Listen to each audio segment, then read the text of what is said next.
I first took on this service as the deity minister, that Krishna Chetra Maharaj, there's a few things he asked me to work on, implementing in ISKCON. One of them was this the thing you see with Govardhan Hill, how like devotees, they build this hill of Bolga, and then at some point it mystically becomes prasadam. So he said, you need to debunk this, because if it's going to be prasadam, it has to be offered. It doesn't just mystically become prasadam because we're circumambulating it. And and if it's not offered, it means like everyone's like, wow, I'm going to have this pakora, I'm going to have this, I'm going to have that. The children are all looking at what they're going to eat. So it's all no longer suitable for offering, because devotees have been coveting various aspects of the prasad. And the other thing he asked me to sort out was, or to try to implement, was that whenever there's Vyasa Puja and Prabhupada's disappearance and things like that, that whatever is offered, whatever's put before Prabhupada should be prasadam. Now, I've tried to implement that to the best of my capacity, but one of the experiences I've had is that with older devotees, like Prabhupada disciples, sometimes they object to that, because they say, we never offered to Prabhupada. We always just gave him Bolga, which to me is problematic, because it seems that we should always be offering prasadam to the spiritual master. And I know with my own spiritual master, he's also instructed me that always offer me prasadam. So I think with a question like that, different places, you're going to have different experiences, where there's different people who have different views on these types of things. So I think that there's a degree of sensitivity required, especially if you have Prabhupada disciples in your community, and those who may have had direct experience with Prabhupada or served Prabhupada directly. They may be a little bit disturbed if they find we're offering Prabhupada prasadam. So I think we need to be sensitive to that also. But Okay, it was just down to me. I would only offer prasad. okay. Thank you, Nishinga Vashavu. So just figuring out now, we've been offering Prabhupada on Vyas Puja Boga for many years. So let's put that in our think tank. Yeah, we should offer Yeah. Prabhupada Prashadam. Okay. So also another question related to that is, do we put Tulsi on offerings to Prabhupada? Okay. Well, interesting again. I remember when I first started, being involved in the deity ministry. I used to keep a little book with questions in it, and every time I got to Mayapur, I'd ask Janani for all these different questions, and I used to write them all these answers down. I don't know if I have that book anymore, but I asked him that question, is whether we should put Tulsi or not. Particularly I was asking about Tulsi in the water cups, and the point that Janani Prabhu made was, it doesn't really matter, but it's not something you should fight over or argue over. Okay. Yeah. It's not really important. No, Some people will put Tulsi, some people won't put Tulsi. And I know temples, for instance, where they offer some temples where they offer a plate to Prabhupada, they don't put Tulsi on Prabhupada's plate. But it's not really yeah. an important thing. It's amazing, that question. I mean, I get asked that question every year on Vyas Puja. So that's clear. Fact. Also, we have a standard here in London of dressing Srila Prabhupada every day. But in my travels, I see that some temples don't do that for one reason or another. Is it compulsory, if you have a Prabhupada Murti, to dress him every day? Well, Prabhupada says, the spiritual master is very merciful. When he talks about setting up a Guru Garanga altar in a temple, he says the spiritual master is very merciful. Ideally, if you have the resources, then Prabhupada should be dressed daily. But if you don't have the resources, there may be some degree of flexibility there. But ideally, he would be dressed daily. And you'll see some temples where they have, they might have, like in New Mayapur, for instance. I noticed Mani Manjari Mataji's on the call. You go to New Mayapur, and they have Prabhupada deity in the temple, and then upstairs in Prabhupada's room, there's also a deity of Prabhupada. Now, I don't recall, it used to be that the Prabhupada deity in the room upstairs was dressed daily, but I don't think he's dressed daily now. Whereas the deity in the temple, I believe, is dressed daily. So you might find different standards there. Right. So it's not But compulsory. like if you're offering him a garland, Yeah. if you're offering him a garland to the deity upstairs, I would then, or to any deity proper, I would suggest then you should dress him daily, because the clothes might become stained by the garland. Yeah. Okay. Thank you, Shingavachru. That's very clear. And so, what time should Prabhupada be dressed? Say if he's been dressed every day. Sometimes we do here in London. We've always dressed Prabhupada before Mangalati. But I've seen Mayapur, for example, when I'm there, they dress Prabhupada during Japa. Yeah. Well, it's interesting you say that, because personally, I like the idea of dressing him before Mangalati, because then you don't have to put up a screen for privacy. It doesn't interrupt people's japa and things like that. Because I remember Janani Basu telling the devotee in Mayapur who was dressing Prabhupada, he wanted to do it straight after Mangalati, but Janani Basu after Tulsiati and the announcements. But Janani Basu made the point, but devotees want to take darshan of Prabhupada while they're chanting japa. So if you're dressing straight after all the announcements and that are finished, it means the devotees can't have Prabhupada's darshan. So I think every temple is going to have a different situation, and you need to adjust according to time, place, and as Prabhupada says, time, place, available convenience and inconveniences. But personally, I think after Mangalati is the best time. Before Mangalati is the best time, because it's much easier. You can have temple room locked and things like that. Yeah, and also, do we need to wash Prabhupada's clothes every day? Because if we do dress Prabhupada daily, I see some temples they wash Prabhupada's clothes and they iron it, and it gets fresh, washed iron cloth every day. Other temples they will just iron Prabhupada's cloth, but they will change it every day. Iron it. Well, the challenge comes. It's like, I mean, I've seen different standards in different temples, but the challenge comes with ironing is if there's a stain on the cloth and you iron it, you'll never get it out. But if you wash it, to remove the stain, then it'll come out, because once you iron it, you kind of iron the stain in there, and it just will never come out. So silk can be, as Sanatana Goswami, he mentions in the Hari Bhakti Vilas, silk can be worn many times. He doesn't define what many times means, but I mean, my silks, I wear them, wear them one day and I wash them. But yeah, it's daily, but it's not always practical, as we know that many temples are quite short of resources. Yeah, so it seems like a lot of it depends on the resources and availability of devotees according to the temples. So there might be standards. Yeah, that's quite common in deity worship. We see.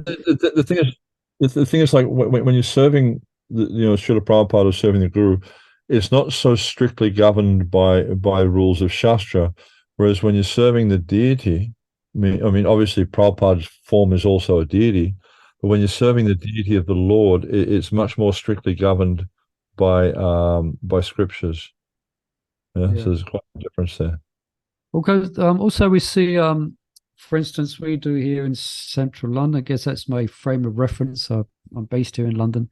So for Bhagavatam class, then Prabhupada has glasses, and we put glasses on Prabhupada, and we also put a Srimad Bhagavatam in front there. Is that required? I guess it's a good thing to do. Is Prabhupada should have personal glasses? I mean, I wrote a paper some years ago. Prabhupada, what is it, Worship and Care or something like that. I can't remember. It was a paper we put, the GBC ratified the paper. And in the paper, we mentioned things like that you can do it. But most of what we included in the paper wasn't obligatory. It was like optional. Because different temples do different things, and you don't really want to be forcing people into doing things that they don't really have the capacity or the interest to do. Okay, that's interesting. For those who are interested to have glasses for Prabhupada, some of you might have. I've just put in the chat the actual prescription for Prabhupada's glasses from an optician. This was from Harry Sori. to see it in the chat there. Right lens, But 0.3. If you want to offer that to Prabhupada.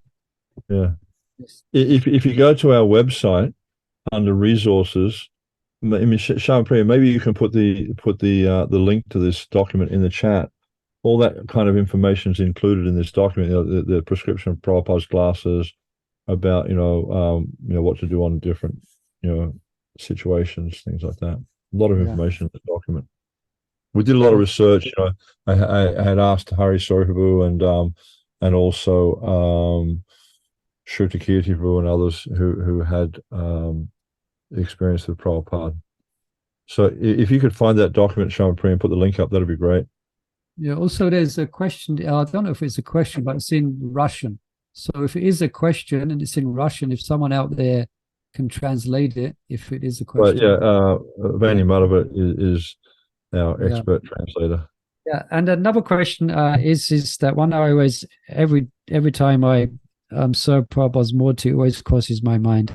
Our Murti in Prabhupada, like most temples, Prabhupada's sitting there like this, his fingers there, taking darshan. We've always put a bee bag on Prabhupada's finger. Yeah. And I was told some time ago that that's not Prabhupada. This is not his. This is not the gesture for having a bee bag. There's a different Prabhupada more where he has. So is it okay to put a bee bag on Prabhupada? Everyone can see that his hands are like I wouldn't do it. I wouldn't do it. Yeah, it's just one. I think it's one of those things we've done for years. I want that example of the black cat. We all know that at the wedding. Yeah, we've always put a bee bag on Prabhupada's, and it so happens. Now that leads to another question. So that's not. It doesn't. So you cannot put a. You don't have to put a bee bag on Prabhupada with that Murti. No, I don't think. And the thing that'd be really interesting to discover is, when did that practice start? Has it been there since day one, or someone down the track decided, oh, it would be nice to give Prabhupada a bead bag, So it's good to see when those things started, because oftentimes I remember speaking with Balgo Palmarji at Bhaktivedanta Manor, and the common phrase you hear in temples and Pujari departments is, oh, we've always done that, but I remember speaking with her about that, and she said, devotees say we've always done that, but we haven't always done that. The standards change over years, and you can see that standards do change over time, and we need to be constantly checking to see, are the standards, are the practices we're following, are they valid, or is this something that's a speculation? So it's always good to be diligent with that. Okay, thank you, Shigavachu. Also, another question is, like, it's a new temple, it's a new center, and they're going to have Srila Prabhupada Murti. What type of installation? Is there an installation ceremony? Is it the same as the deities? Is it Prana Pratishtha or Abhishek with a fiberglass deity? How to commence the worship of a Prabhupada Murti? Yeah, it's kind of interesting because I read a letter some years ago where Prabhupada was saying it'd be the same as when you install a deity.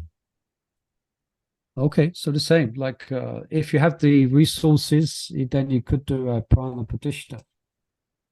Yeah, I mean, at least an Abhishek. At least an Abhishek. I mean, I don't know if I'd go into the whole elaborate procedure they do when they install deities, because also we see that when Prabhupada was present on the planet, the installations weren't that elaborate. They have become much more elaborate now. But yeah. So there's another question as well, something that we changed here in London a couple of years ago. But I'll ask the question, it might be interest to others as well. Srila Prabhupada's Guru Puja. Is it only Brahmanas can offer that Guru Puja, or non-Brahmanas can offer that Guru Puja? Again, it gets back to the same point, is that the spiritual master is very merciful. And it's like, samsara dava nalita loka. He's pouring mercy freely on everyone. And so, I would say that anyone can offer arti to Prabhupada, but they should be, wearing clean Vaishnav dress, not that they're dressed in pants or, t-shirt and jeans or something like that. They should be wearing Vaishnav dress. Okay, so they should at least be wearing dhoti or And sari. and they should know how to offer arati. Yeah, that helps. They should know what they're doing. Yeah. Yeah. Don't forget, anyone, if you have any questions, now's the time to ask regarding any questions you have about Srila Prabhupada's Murti. You can put it in the chat. Another thing I'm even not sure of now when I get asked questions as well, Prabhupada's disappearance date.